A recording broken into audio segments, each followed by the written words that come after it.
The oceans and seas of our planet cover 71% of the Earth's surface. We know little to nothing about what lies beneath. This is why I have created in 2013 the OCEAN71 Digital Magazine. We aim to combine exploration and investigation with digital technology to bring our subscribers tales from beneath the surface. To achieve this, we have converted a 12-meter yacht to a floating newsroom equipped with all the modcons to work in a digital era.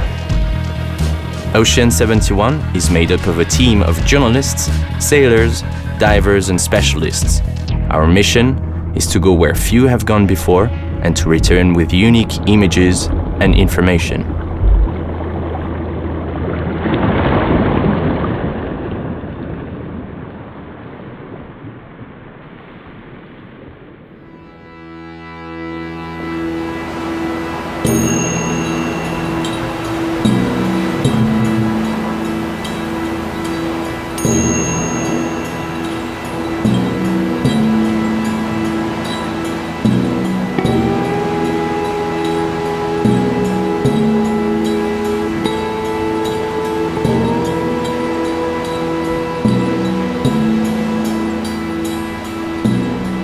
At the Pashalimman military base, the ancient archaeological site of Orikum is poised to reveal its secrets.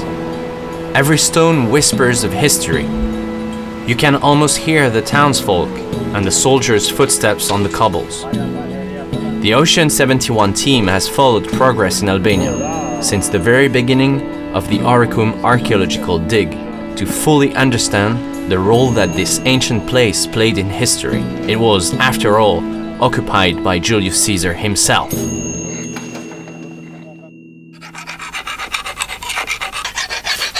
The city wall is key to understanding the structure of the town.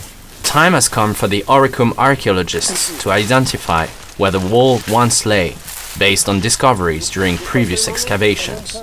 The first step requires clearing the undergrowth. In just a few years, the vegetation has taken over again. Their efforts soon pay off, and the city wall begins to take shape. Patiently, the scientists set to work. The beginning of the task is to side with picks the thickest layers of soil, then finish with a trowel and brush the more fragile pieces. Archaeology is therefore to alternate physical and meticulous work. Quickly, the archaeologists unearth important stone blocks cut with great precision, characteristic of the ancient period. Suddenly, the sky goes dark and the heavens open over the dig site. The archaeologists are forced to take shelter in one of the military buildings that surround the site.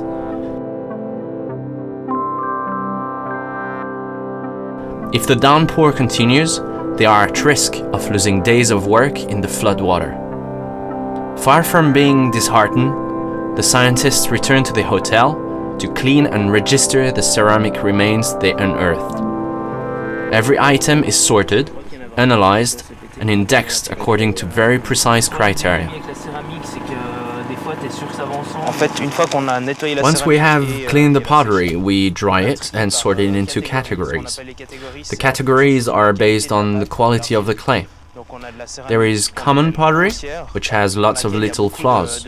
It is less robust, but more fire-resistant, and was used for eating.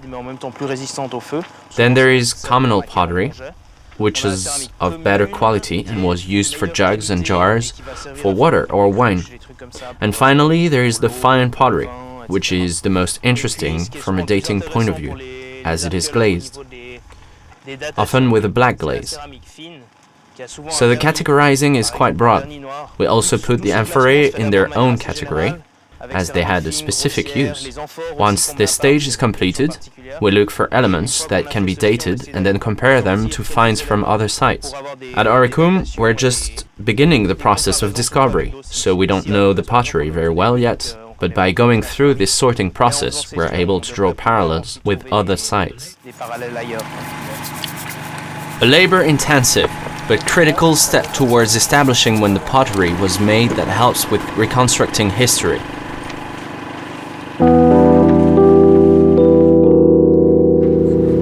The following day, back at the site, the archaeologists face an unexpected setback. Overnight, the British Army has moved in and the ancient dig site is surrounded. The British are using the old Pasha-Liman buildings for training exercises. Unfortunately, their vehicles obstruct the passage leading to the excavation site and make it difficult transporting equipment. These latest guests are a modern-day reminder that Orikum, with its strategic position at the entrance to the Adriatic, is and has always been a popular base for military activity. Finally, after negotiations, the British military pulled their vehicles, allowing archaeologists to resume excavations on the wall.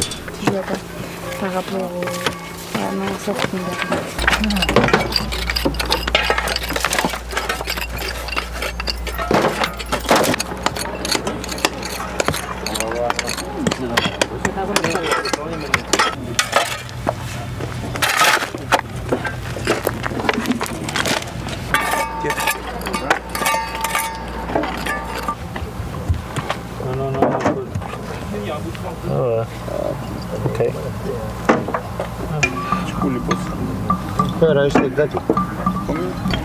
Suddenly, a loud metallic clang rings out as one of the archaeologists strikes metal and scrapes back the earth to reveal a small bronze plate, square, with a circular indent at its center.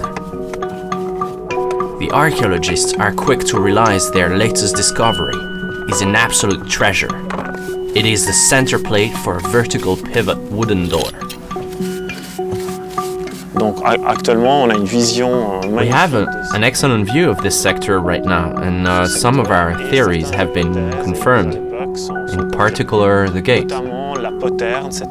A side entrance to the city confirmed by the Hellenistic gate, with its surviving doorway and socket, a bronze element that allowed a pivot to rotate, which in turn opened the city gate.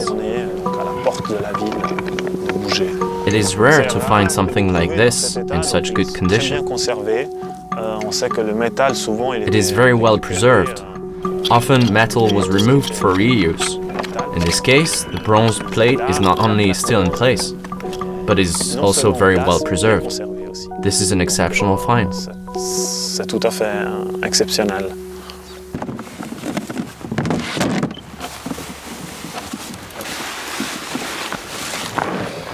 Steven gratte tellement Goldman. Ah. Non, c'est... Ouais. We have found one of the gates to the ancient city. Once the site is cleared, the archaeologists consider a number of theories. Was the lower edge of the site built with large, carefully shaped stone blocks situated at the sea level?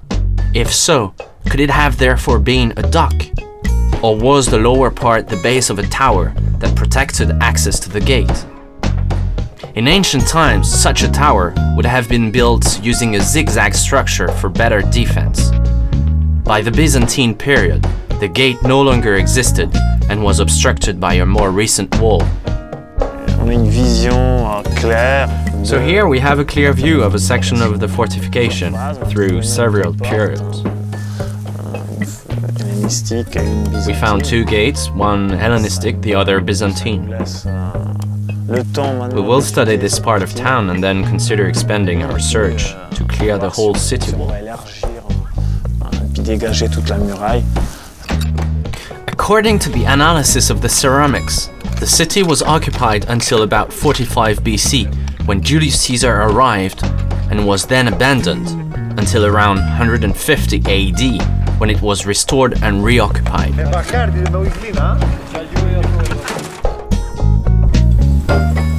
Orikum's most iconic building is the small theater situated at the foot of the steps that lead up the hill. This building was discovered in the 50s when the Albano-Russian naval base was built. There were many theories about what the building was used for in ancient times. At first, the scientists thought it was an ancient theater. But they soon realized that the acoustics did not work. Instead of rising from the stage up the stands to the top of the theater, the sound bounced straight off the center. Another theory was that it was a public square with a statue at its center. But further discoveries were to provide a surprise. As the debris was cleared from the center of the building, instead of a statue plinth, the archaeologists unearthed a step, then a second one, and a third. A total surprise.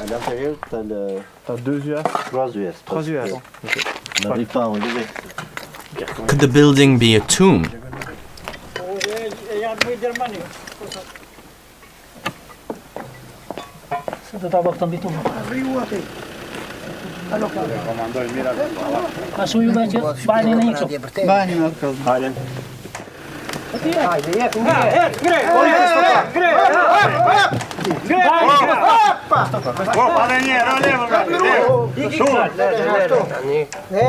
Everyone set to helping moving the heavier stone that were obstructing the entrance to the passage.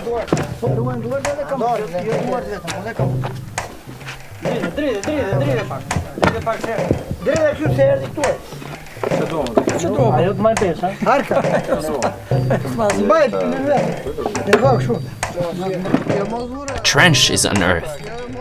What will it reveal?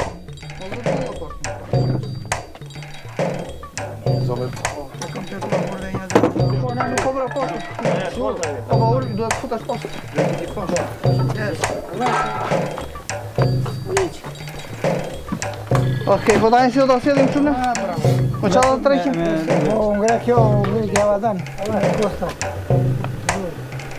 Co masz pan na lewa?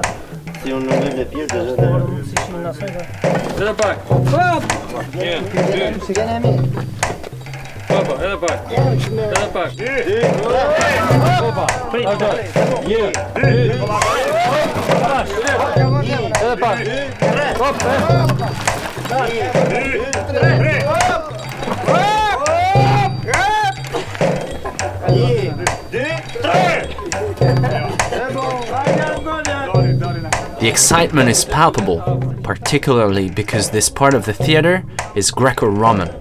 In other words, was built shortly before Julius Caesar arrived in Orikum.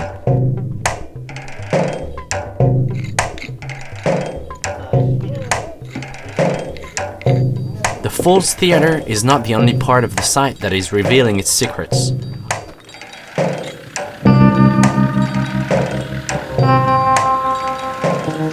There is a rumor that the sensational discovery has been made at the necropolis, on the other side of the lagoon. The ancient city, usually so calm, is taken by a fever of discovery. Secrets that have been hidden for 2,000 years could very soon be revealed.